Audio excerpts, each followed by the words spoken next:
సహాయం చేశాడు. మరి అనేక పల్లెటూరులో మరి చాలా ప్రాంతాల్లో నేను ప్రయాణాలు చేసినప్పుడు కూడా దేవుడు నాతో ఉన్నాడండి. దేవుడు నామ స్తోత్రం. ఏ విధమైన మరి సస్పెన్స్ కానీ ఎలాంటి పరిస్థితి లేకుండా ఉద్యోగం అంతట్లో కూడా దేవుడు నాతో ఉన్నాడు. ఎందుకంటే దేవుడు నాకు చెప్పాడు, తల్లిలా నేను మరి ప్రేమించి తండ్రిలా పోషించి కాపర్లను నడిపించి వైద్యుల్లో నేను స్వస్థపరుస్తాను ప్రభు నాకు సెలవిచ్చాడండి. ఆయన ఇచ్చిన వాగ్దానం ప్రకారం దేవుడు అన్ని విషయాలు 35 సంవత్సరాలు నాతో ఉన్నాడండి. దేవుడు నా స్తోత్రం. మరి 2025 ఏప్రిల్ 23వ తారీఖు 30వ తారీఖు రిటైర్మెంట్ అనుగ్రహించాడు. ఎంతో ఆరోగ్యం ఇచ్చాడు. ఏ ప్రమాదాలు బస్సుల్లో అనేక ప్రాంతాల్లో నేను వెళ్ళినప్పటికీ దేవుడు నాతో ఉన్నాడండి. దేవుడు నా స్తోత్రం.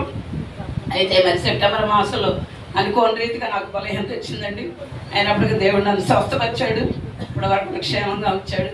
ఎంతో భయంకరమైన మాట. 15 దినాలు నేను మరి బెడ్ మీద నుంచి లేవలేదు. అయినప్పటికీ దేవుడు నన్ను కాపాడారు. మరి మా బిడ్డలో మా బాబ మరి మిగిలిన వారు ఎంతో పరిచర్య చేశారు. నాకు నిలబెట్టాడండి దేవుడు నా స్తోత్రం. మరి ఆయన పరిచర్య చేయడానికి కూడా దేవుడు నాకు సహాయం చేశాడు. 80వ సంవత్సరంలో ప్రభు నన్ను రక్షించాడండి. మరి 85వ సంవత్సరం నుంచి చిన్నబిడ్డలు పరిచర్య చేయమని ప్రభు నాకు చెప్పారు. నేను మాట ప్రకారంగానే ఇప్పటి వరకు కూడా ఆయన పరిచర్యలో ఉండడానికి దేవుడు నాకు సహాయం చేశాడు. దేవుడు నా స్తోత్రం. అయితే మరి మా చెల్లి గారి పిల్లలందరూ నేను చూస్తున్నాను కాబట్టి మా చెల్లికి కూడా అంత బలహీనత వచ్చింది ఈ సంవత్సరంలో. మరి బిడ్డకి ఆయాసం సాయిలాగా వచ్చింది.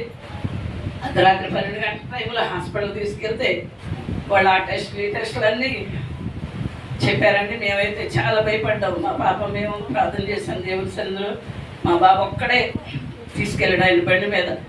మరి ఒక హాస్పిటల్ తీసుకెళ్ళి ఇంకో హాస్పిటల్ తీసుకెళ్ళమన్నారు. అన్ని టెస్టులు చేశారంటే దేవుడి కృపను బట్టి ఏమీ లేదని చెప్పాడు.